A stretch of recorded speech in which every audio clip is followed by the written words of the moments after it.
ಸೂರ್ಯ ಅವ್ರು ಹೇಳಿದ್ದು ನಿಜನೇನೋ?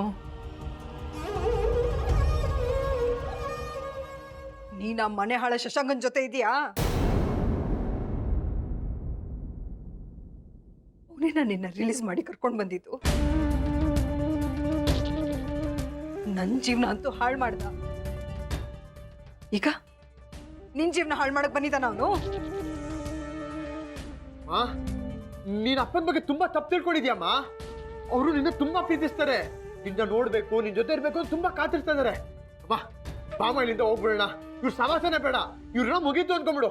ಬಾಮ ಹೋಗೋಣ.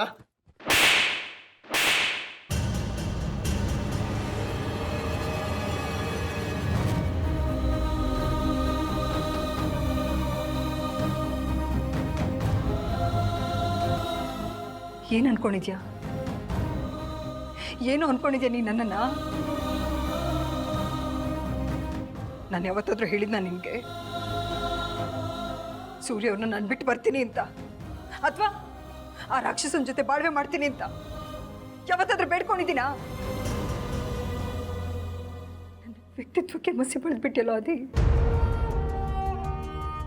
ನನ್ನ ಸೂರ್ಯ ಅವ್ರ ಮಧ್ಯೆ ಮೂರನೇ ವ್ಯಕ್ತಿಗೆ ಜಾಗ ಇದೆ ಅಂತ ನಂಬಿಸಿ ನಂಬಿಕೆ ದ್ರೋಹ ಮಾಡ್ತೀಯಲ್ವಾ? ನೋಡೋರನ್ನ ನೋಡು. ನನ್ನ ಮನಸ್ಸಿಗೆ ನೋವಾಗುತ್ತೆ ಅನ್ನೋ ಒಂದೇ ಒಂದು ಕಾರಣಕ್ಕೆ ಇಷ್ಟು ದಿನ ಈ ವಿಷಯನೆಲ್ಲ ಮುಚ್ಚಿಟ್ಟು ಅವ್ರ ಮನಸ್ಸಲ್ಲಿ ನೋವನ್ನು ಅನುಭವಿಸ್ತಾ ಇದ್ದಾರೆ ಅವರು.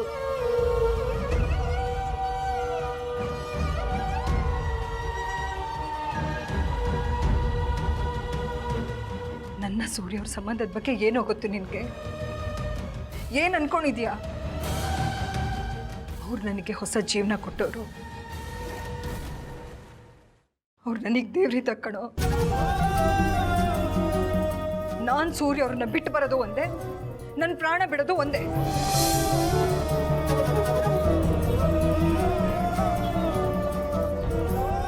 ನನ್ನ ಅವರನ್ನ ದೂರ ಮಾಡ್ತಾ ಇರೋ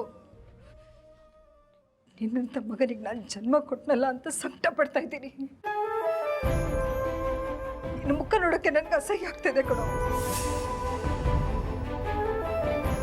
ಅಮ್ಮ ನಾನು ನಿಮ್ಮನ್ನ ನೋಡ್ಬೇಕು, ಅಮ್ಮ ನಾನು ನಿಮ್ಮ ಹತ್ರ ಮಾತಾಡ್ಬೇಕು ಅಂತ ಅಂದಾಗ್ಲಿಲ್ಲ ಪ್ರೀತಿಯಿಂದ ಓಡೋಡ್ ಬರ್ತಿದ್ನಲ್ಲೋ ನೀನು. ನೀಚ ಮನುಷ್ಯನ ಜೊತೆ ನನ್ನ ಜೊತೆ ಮಾಡೋದಕ್ಕೋಸ್ಕರ ಈ ರೀತಿ ನಾಟಕ ಮಾಡ್ತೀಯ ಅಂತ ಗೊತ್ತಿದ್ದಿದ್ರೆ ನನ್ನ ಪಾಲಿಗಿಲ್ಲ ಅಂತ ಅನ್ಕೊಂಡೆ ನೆಮ್ಮದಿಯಾಗಿದ್ದು ಬಿಡ್ತಾ ಇದ್ದೆ. ನಿನ್ನ ಹೆತ್ತ ತಾಯಿಗೆ ಮೋಸ ಮಾಡಿಬಿಟ್ಟಿಯಲ್ಲೋ, ನಂಬಿಕೆ ದ್ರೋಹ ಮಾಡಿಬಿಟ್ಟ ಅದಿ ನೀನು. ನಂಬಿಕೆ ದ್ರೋಹ ಮಾಡಿಬಿಟ್ಟೆ.